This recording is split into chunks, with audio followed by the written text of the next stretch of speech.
Welcome back to another collective. So I felt really drawn to do a specific collective on like shadow work. So if you're seeing this, hi, I'm Katie. I'm a tarot reader. I'm really just an energy worker. Read energy, heal energy, send it, receive it, all the things. But let's see. Okay.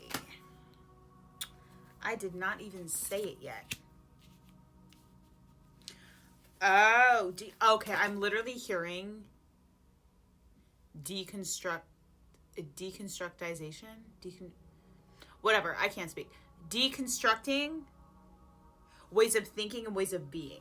So the reason I say this is we have the Hierophant and the Eight of Wands. The Hierophant is all about like rules and laws and very black and white and very like, and it's not bad, trust me, it's not a bad card. It is like kind of like the masculine spiritual card.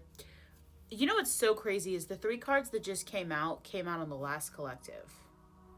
That's insane. Anyway, yeah, so you're literally deconstructing old ways of being. Like the Hierophant and the Eight of Wands, this is a change in your structure. This is a change in the way that you see the world. This is a change in how you show up. Also, I'm hearing who you accept in your circle too feels very significant.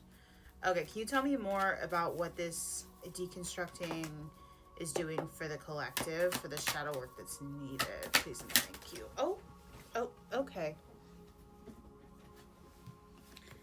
We got the 3 of Swords and the 2 of Cups. Okay. So, you were raised in an environment that taught you certain things.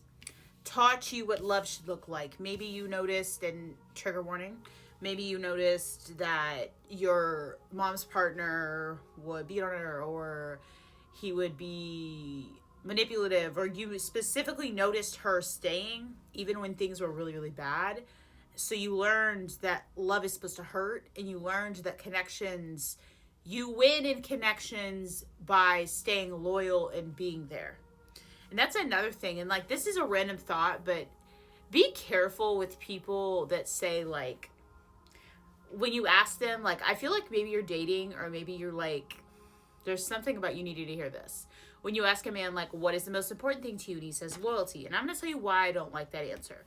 Now, I'm a loyal ass bitch, and I believe in loyalty. Being the first thing makes me nervous. And let me tell you why. Loyalty means you stay regardless of what the situation looks like. Valid, because loyalty is needed for relationships. But why do you value loyalty over things like communication? Or because, why do you value that more? Why do they say that? Because they're basically saying in different words, and not every time, I'm not saying this is every time, but they are saying in different words that they value someone that stays with them even when they treat them like shit. And that feels like a pattern here. That feels like maybe, also I'm getting a lot of like Latina energy, could be like maybe your family, something like that. But I'm getting like literally this is a huge lesson on knowing when to stay, knowing when to go, knowing like just because you stay and put up with shit doesn't mean they're going to love you more.